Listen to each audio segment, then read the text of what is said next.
Thank you, Chairman. Welcome, all of you, of course, again after lunch. Um, I will say much the same as Ian, but from a different angle. I try to imagine, and I say imagine again because I'm not in the position to talk on behalf of Brazil. I don't know Brazil enough to be able to do so, but I imagine the situation of Brazil and why Brazil would need a National Institute for Sustainable Development.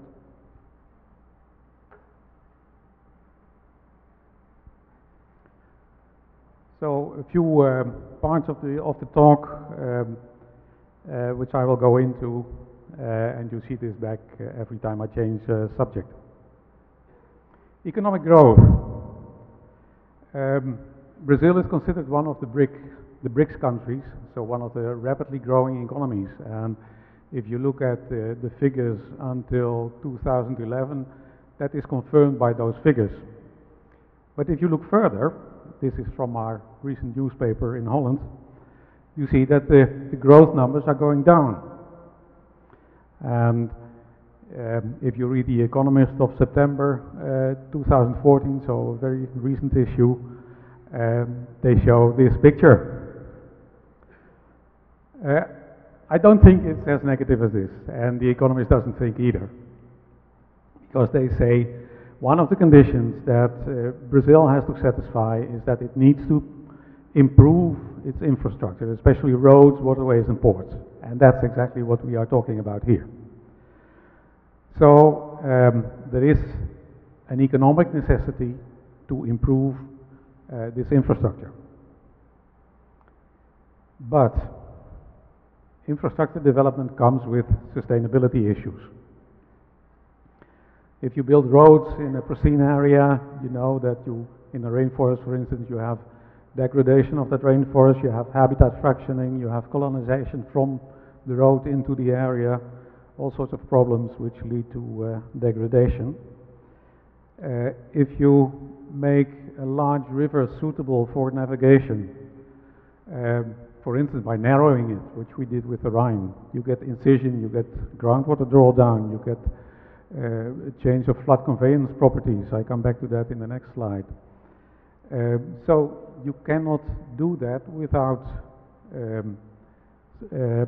sustainability issues. The same for coastal erosion. Here, this is a very bad example from Africa, from Namibia. No, not Namibia, sorry, it is Mauritania. So the Chinese built this harbor without taking due account of the longshore transport. And the consequence is downstream erosion. All coastal engineers know that. And this downstream erosion went so far that it totally removed the dune area and exposes the capital of the country directly to the sea. So there's no safety of the capital anymore. So you can do things very, very wrong. That's the message. Here is what you can do to a river if you influence the flood conveyance properties. This is the effect of building up the floodplains. So removing the floodplains from the system. Building dikes and giving the river less space, so confining it. This is an example of a part of the Upper Rhine,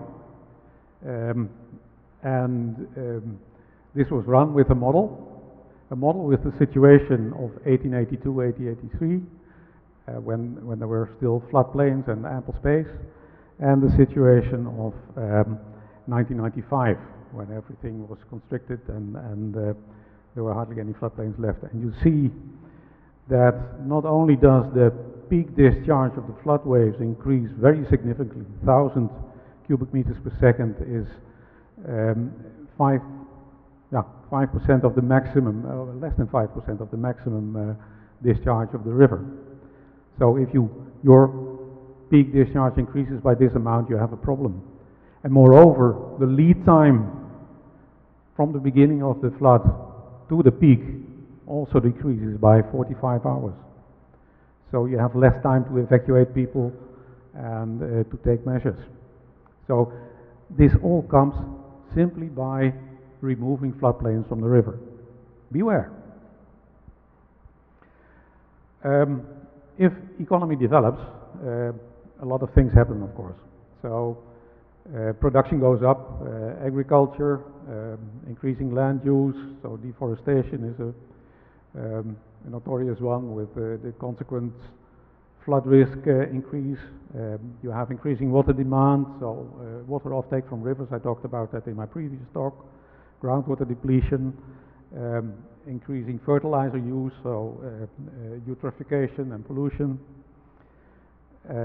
If industry picks up, you have an increasing water demand with all these consequences again.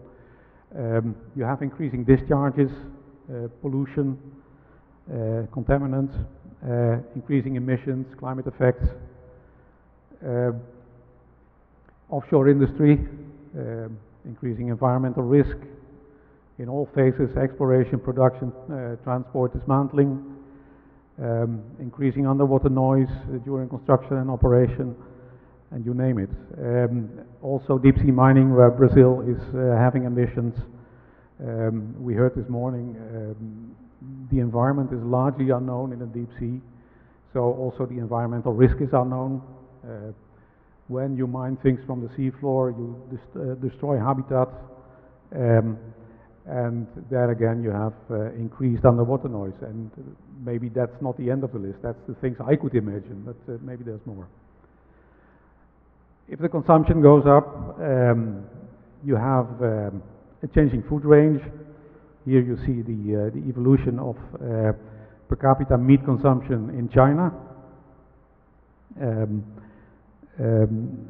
in US dollars and in kilograms.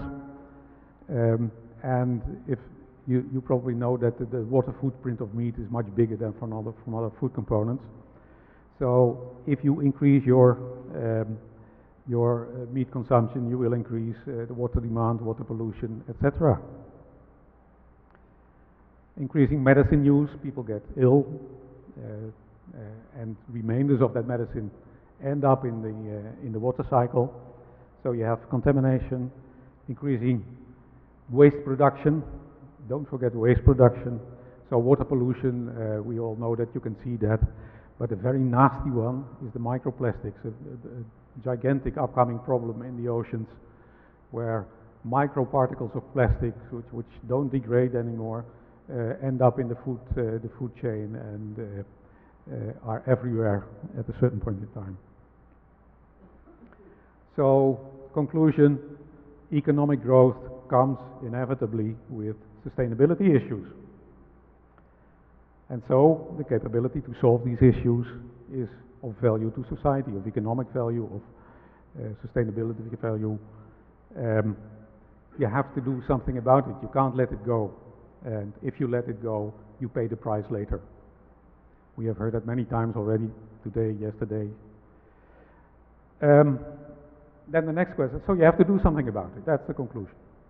But then the next question is, does it have to be an institute? And of course, you can list all the objections against institutes, like a brick wall structure, so it's rigid, it puts its own survival first. People are either in or out. You have the organizational overhead, etc., etc., etc. So, a question, a justifiable question, is why not simply a collaboration network? We have all these institutes, we have all this knowledge, bring them together in a network and let them communicate that way. I will try to give you a few arguments why establishing an institute is a better option. And that begins with bringing people together in a setting where they work on interdisciplinary basis. I can emphasize that enough. It's not good enough to identify the problem, tear it apart in disciplinary issue, go back home and solve the issue and bring it back again. You have to sit together, work together, invent together in order to solve these problems. So you need a platform for that. Could still be a network, but that network should be very well organized then.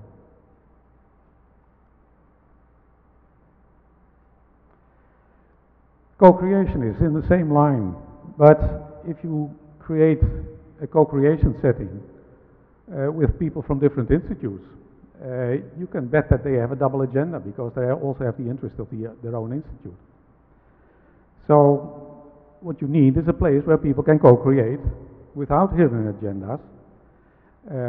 So they have to be part of that organization where this co-creation takes place without a mission from their own institute.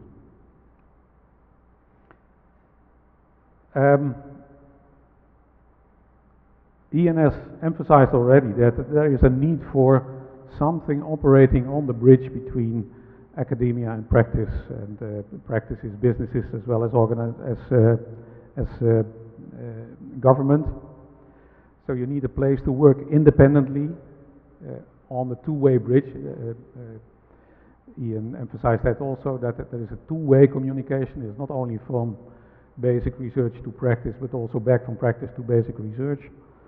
And I would invite you to compare countries where such an intermediate structure exists and where it doesn't exist, and you can see differences, distinct differences in progress.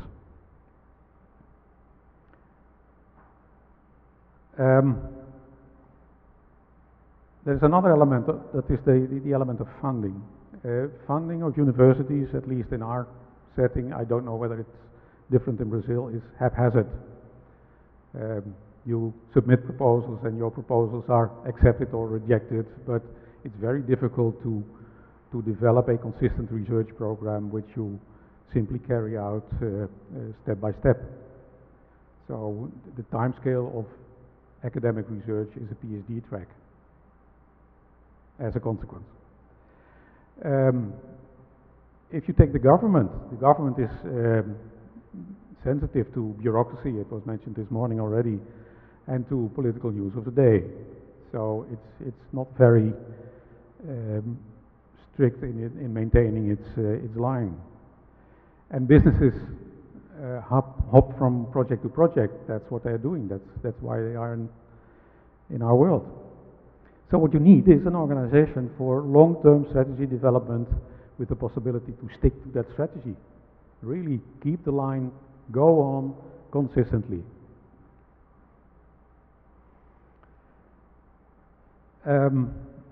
Then, and that's a political one, of course, we live in a hectic world, and every day there's other news, and every day there are other priorities, and sustainability is always important, but seldom urgent.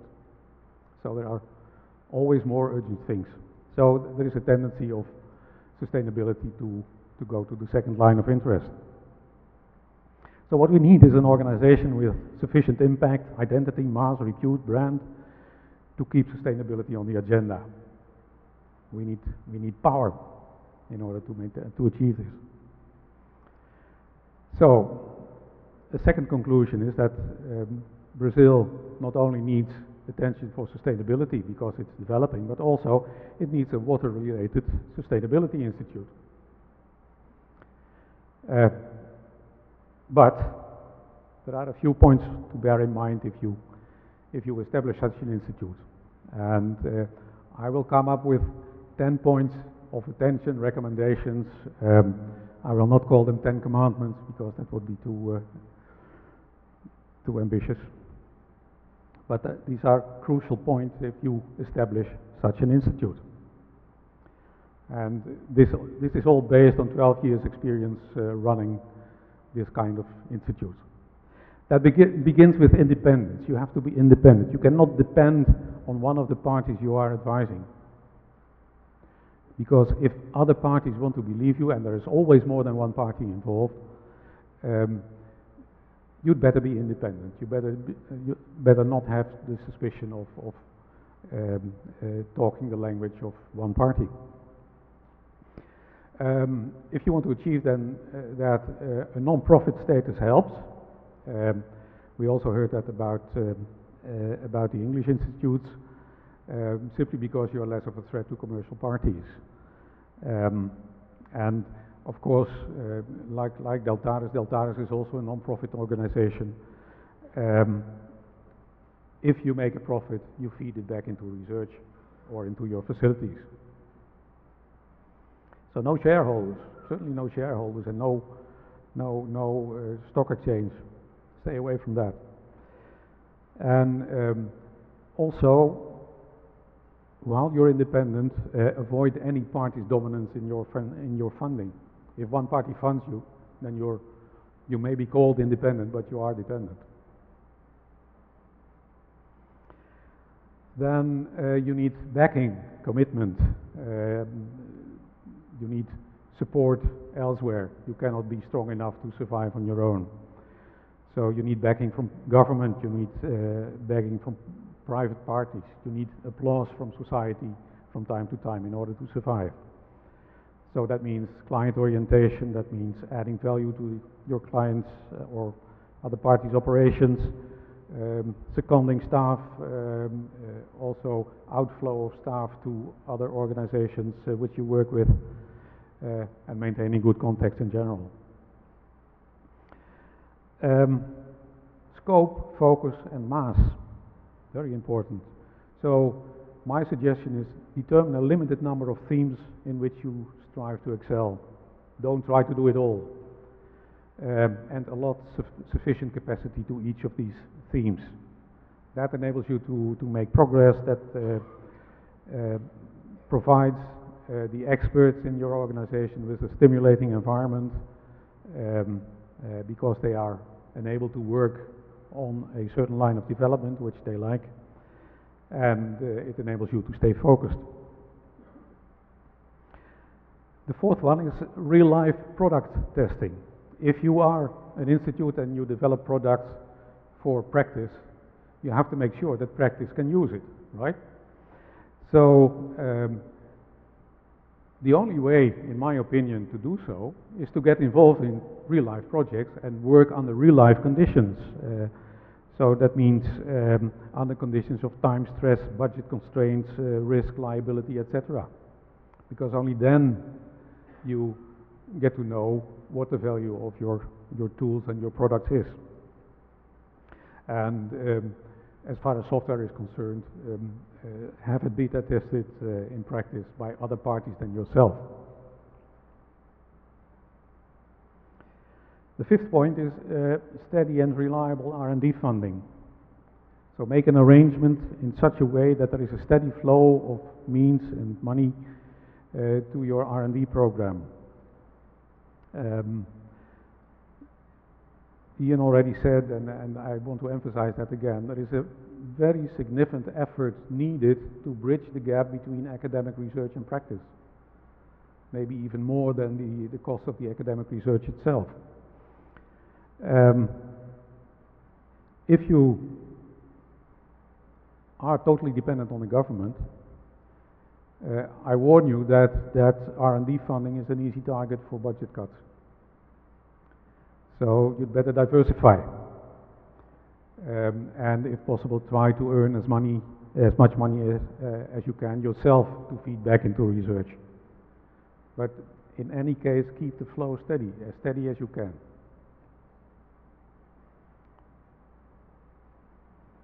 The sixth one is long-term R&D planning. So if this flow of money is continuous and is guaranteed, you have to use it properly.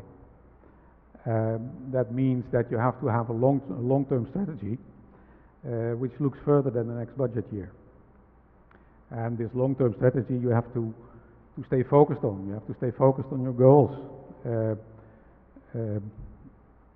and use funding sources, external funding sources, as a means to achieve your goals. I gave this message to my own institute many times.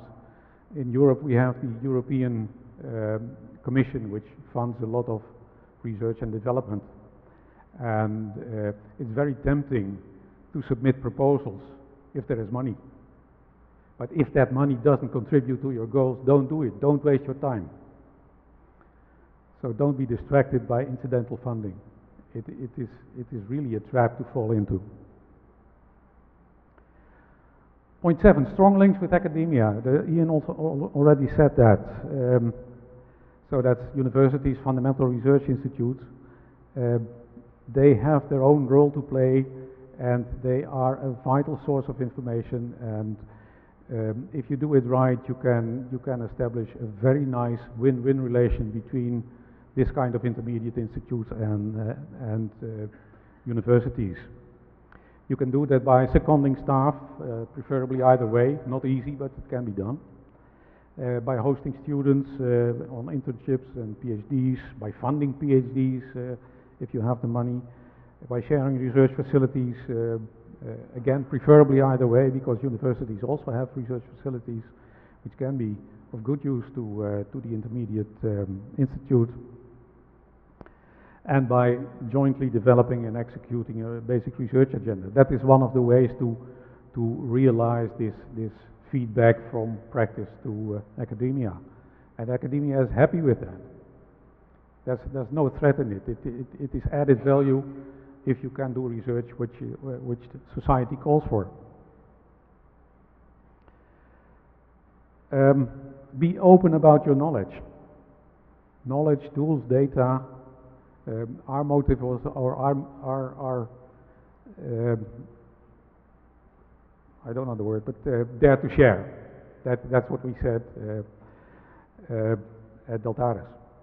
So be open, publish your results in open literature, make your software open source, share data and models, and provide data access and model access systems, user-friendly.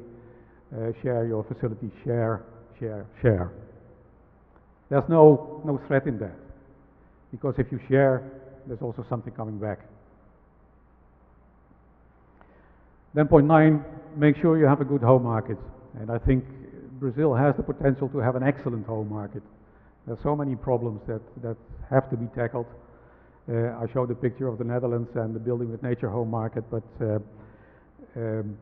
the reason why, of course, it is a test bed for innovations, for everything you develop. It is a source of showcases which you can develop in an environment which is less threatening than the international market. It can be secured by strategic choices at the previous point. So be sure that you develop a good home market. And then the 10th point, maybe not immediately, but go international.